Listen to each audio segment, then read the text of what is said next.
সময়টা ছিল 2014। আমি তখন ক্লাস 4-এ পড়তাম।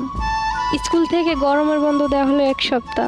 তো আমি বাসায় যেয়ে আম্মুকে বললাম, আম্মু অনেকদিন মামা বাড়ি যাই না, গরমের বন্ধ দিছে স্কুলে, তো মামাদের বাড়িতে বেড়ায় আসি। আম্মু বলল, তোমার আব্বুকে বলো। আব্বুকে গিয়ে বললাম, আব্বু মামাদের বাড়ি বেড়াতে যাব, স্কুল বন্ধ দিছে। আব্বু বলল, এখন বেড়াতে যাবি? যা তাহলে, বেশি দিন বেড়াস না, তাড়াতাড়ি চলে আসিস। আম্মু বলল, আজ তো বৃহস্পতিবার, কাল যাস, কাল তো শুক্রবার, কাল আমি ডাক্তার কাছে যাব, ওখান থেকে ওষুধ কিনে নিয়ে তোর এগিয়ে দিয়ে আমি চলে আসব। খুশিতে আমি আত্মহারা, তাড়াতাড়ি গিয়ে ব্যাগ টেক গুছিয়ে রেখে দিলাম, পরের দিন সকালে যেতে হবে। মামাদের বাসা আমাদের বাসা থেকে বেশি দূর না, 20 টাকার ভাড়া। আম্মু ওষুধ কিনে আমাকে মামা বাড়ি রেখে বাসায় চলে গেল। দিনটা খুব ভালোই কাটছিল আমার মামা বাড়ি গিয়ে। আমরা এক বছর কয়জন ছিলাম, মামাতো ভাই মামাতো বোন। অনেক ভালো লাগতো মামাদের বাড়িতে গেলে। মাঝখানে একটা দিন চলেও গেল। রোববার সকালবেলা খাওয়া দাওয়া শেষ করে বাড়ির পিছনের বাগানটাতে খেলা করছিলাম কয়জন মিলে। হঠাৎ করে দেখি আমার আব্বু এসে বলতেছে, তামান্না এদিকে আয়। আমি বললাম, আব্বু তুমি কখন আসলা? আব্বু বলতেছে, এই তো এখন আসছি, চল বাড়ি চল। আমি বলতেছি, কেন আব্বু? দুদিনই তো হয়নি এখনো আসছি। আব্বু বলতেছে, তোকে ছাড়া ভালো লাগে না, বাড়িটা ফাঁকা ফাঁকা লাগে, চল আমার সাথে চল, বাজার করে নিয়ে ওদিক দিয়ে চলে যাব। সেদিন ছিল হাটের দিন, আমাদের ওখানে হাট বসতো রবিবারে।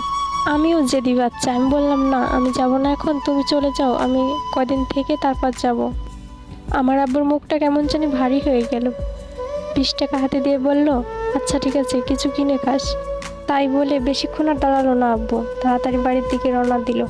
আমি একবার ভাবলাম আব্বুর কি হলো, হঠাৎ করে মন খারাপ করে আবার চলে গেল। ভেবেও আর ভাবলাম না, তাড়াতাড়ি গিয়ে ওদের সাথে আবার যোগ দিলাম খেলায়। দুপুরবেলা খাওয়া দাওয়া শেষ করার পর মামার রুমে যে টিভি দেখতে লাগলাম। টিভি দেখতেছি, কিন্তু আমার মনে কোনো শান্তি হচ্ছে না।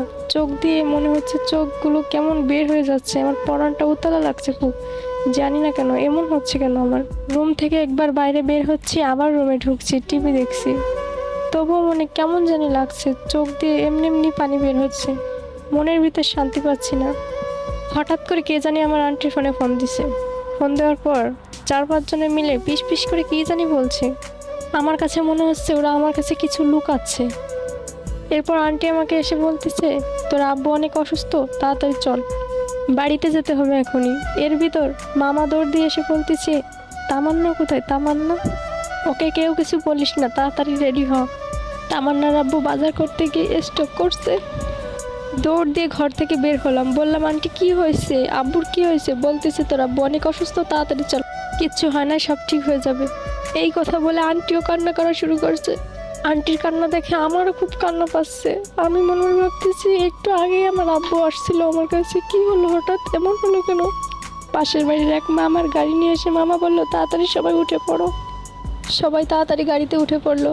গাড়ির থেকে নামতে না নামতেই দেখলাম রাস্তা ভরা মানুষ আর মানুষ। হঠাৎ করে আমার ভাই দৌড় দিয়ে এসে বলল, তামান্না বোন আমার, এটা আমাদের সাথে কি হলো? বাড়ির উঠোনের সামনে যেতে না যেতেই দেখলাম মরা খাটিয়ার উপর শুয়ে আছে আমার আব্বু। আমার আম্মু ঘরের ভিতর চিৎকার করছে আর কান্না করছে। পাশের বাড়ির চাচিরা আমার আম্মুকে ধরে রাখছে। ওই দিন মনে হলো পুরো দুনিয়াটাই অন্ধকার হয়ে গেল আমাদের জন্য।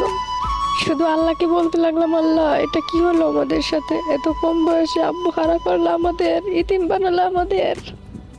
এগুলো বলে কান্না করতে লাগলাম। অল্প বয়সেই বাবাকে হারিয়ে ফেললাম। এখন অনেকটা বড় হয়ে গেছি, ভালো মন্দ বুঝতে শিখে গেছি, কিন্তু ওই অভাবটা না কোনোদিন আর পূর্ণ হবে না।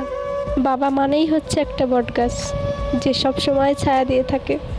ওই ছায়াটা যখন সরে যাবে না, তখন বুঝবা বাবার মূল্যটা।